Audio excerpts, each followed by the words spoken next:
soy Mickey Bananas. Ah, ha, ha. That's right. Yo soy Mickey Bananas.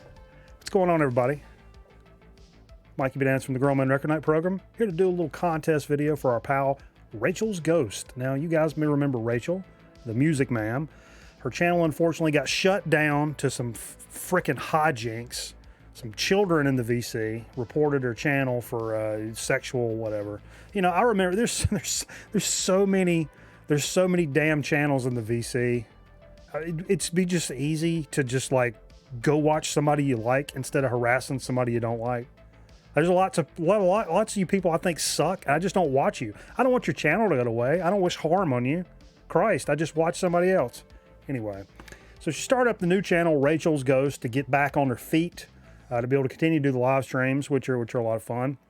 Great place for the people in the community to hang out and just kind of gather, drink your coffee in the morning with everybody in the community. So it's a nice thing, man. And Michael over at 45 RPM Audiophile was nice enough to give her a great big old shout out and got like something like 800 subs in like 24 hours or something to get her back up there. Holy cow, what a vote of confidence that is. Normally I'd be like, now that's a cornball way to get to 1,000 subs, but Rachel deserves this shit because, I mean, that's unfair. That's dirty pool. That's dirty pool. So I'm glad she's back up where she needs to be.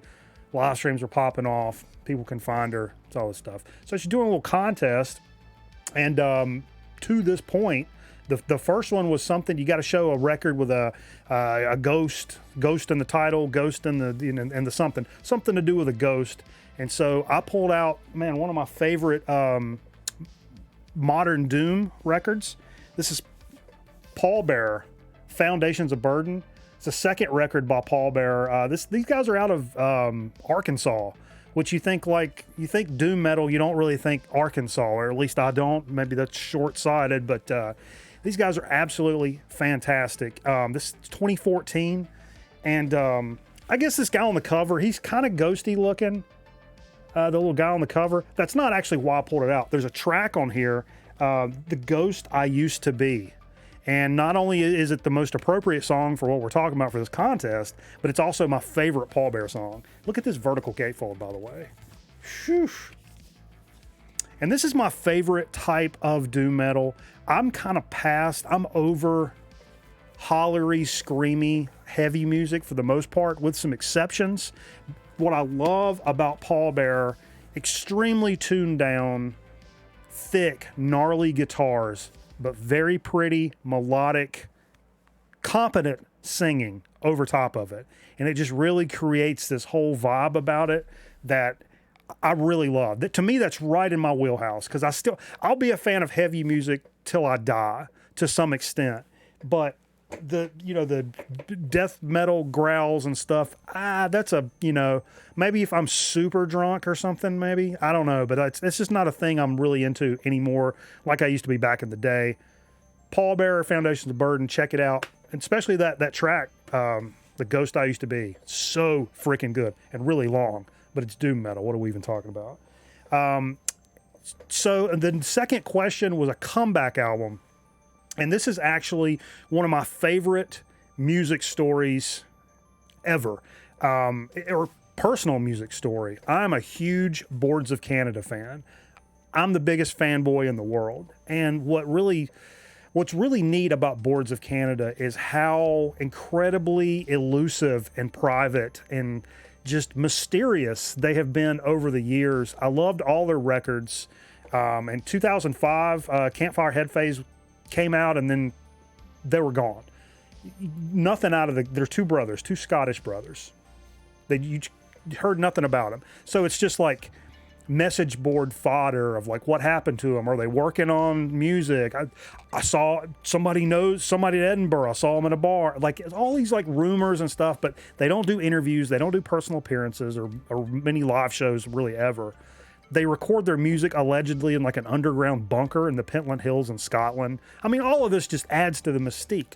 Well, all of a sudden, right as I'm really starting to get into collecting records, and right after we started this show, actually, this is 2013, so we've been doing the show a year.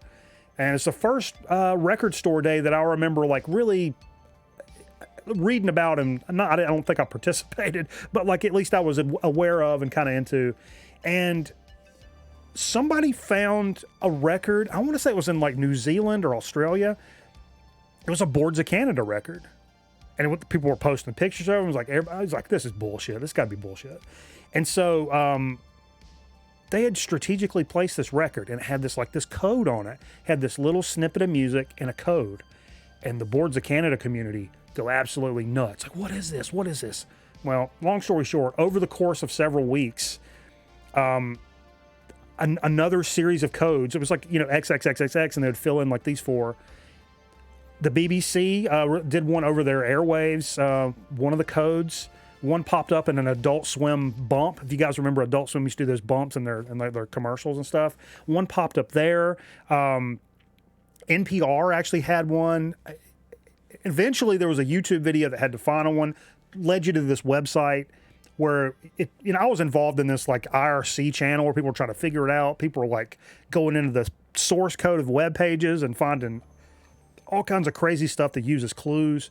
And we as the community finally unlocked it. I mean, not me, but unlocked it. And it was an old school website. You typed in a password and a username or whatever, and this video played. And it was this teaser for a brand new album. It was the first one they'd had. So it's 2013. The last one was 2005. And what a fantastic album. Boards of Canada, Tomorrow's Harvest. And I mean, very appropriate for this contest too, because everything about this is very dystopian. I mean, just Gemini, Reach for the Dead. I mean, there you go. I'm trying to think. It says The Cold Earth, Sick Times, Nothing is Real. New Seeds, Come to Dust. I mean, it's very dystopian, and the imagery that they use in a lot of their stuff is very. I mean, think of a water park in the desert Southwest that's been abandoned. It's kind of the vibe of this record, but that experience of kind of helping unearth this and when it came out. And another beautiful thing, excuse me, another beautiful thing is right after this, all of the the albums got reissued. And previous to that, you could only buy the OGs were a couple $100 a piece. And like for me, I was like, that's not going to happen. But then all of a sudden, I bought all the reissues like all at one time. I was so happy. It was a very happy time of my musical life, And so the third and final question, I gotta get my stack here. The third and final question is something that we had to show a record. I think I actually pulled a couple that reminds you of Michael, 45 RPM audiophile. And it can be anything, anything to remind you of him. So he's a German cat. He's an audiophile guy, obviously. And so let's see what we got down here. These are out of order. I don't know how these got out of order. What is this? Jay!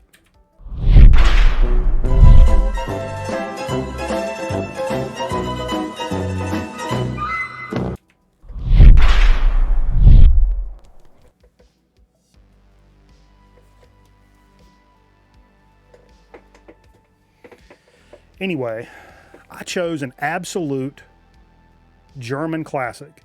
I'm a big krautrock fan. I hope the term krautrock is not offensive. I can't believe after all these years that term still flies. You would think that's one of those things that would got squashed. But I pulled Neu. This is a second Neu.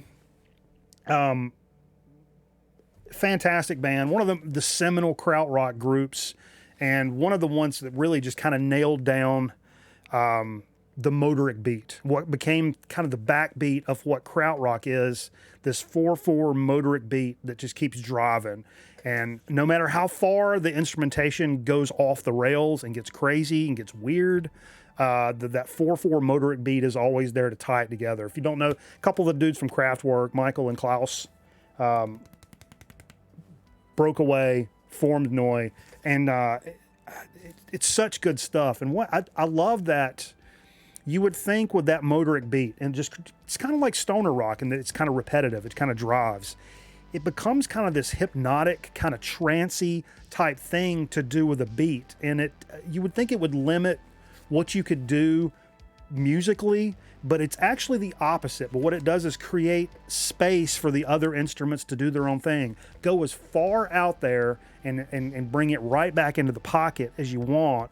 And you know, when you come back, you've got the warm, comfy blanket of that 4/4 beat right there to just lock right back into.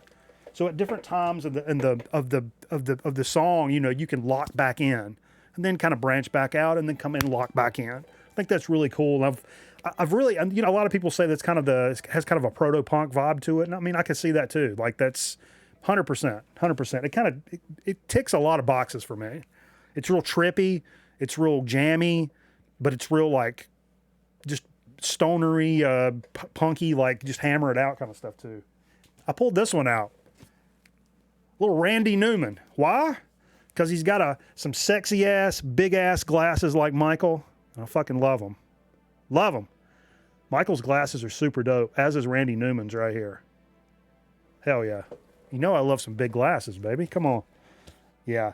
That's Randy Newman's retrospect. It's the only Randy Newman I've got. And I was like, don't I have a Randy Newman where he's got some big ass glasses on? I pulled it out and I'm like, yup, sure do. And finally, since this is a community after all, folks, and this is, you know, it's been about a member of the community helping another member of the community, which is always really cool. I'll highlight yet another member of the community, our good pal, Metal Theologian. He gifted a lot of us here at the show with a copy of this record, which a lot of you guys probably don't have. It's called Madhouse, and the name of the album is First Damage. The cool thing about this, it's on Beer and Jesus Records, and that's actually Metal Theologian's imprint. That's his shit. He lived in Germany for a long time. And these were pals of his. And so he helped put this record out. And he's kind of thrashier side of metal, I would say. And kind of nice looking stuff. It's really good, man. It is really good. I really enjoy this record. I like it more now than when he first gave it to me, in all honesty. I thought it was cool when he first gave it to me, but now I find myself putting it on because I really want to listen to the record. You know, like I actually really enjoy it. So Madhouse, that's a gift from a homie from Germany. So full circle. So anyway, you know, you guys go. Most of you guys watching this have already subscribed to Rachel's Ghost, but if you're not, please go do. And Michael too, because he's what a great dude for doing that. It's makes me think. Maybe we should send Michael a T-shirt. Jerry, what sizes we got left? No? Okay. Thanks everybody. We'll catch you next time, I guess. Why did you put that? Is that funny? You thought that was funny? Okay. Yeah, that's real funny.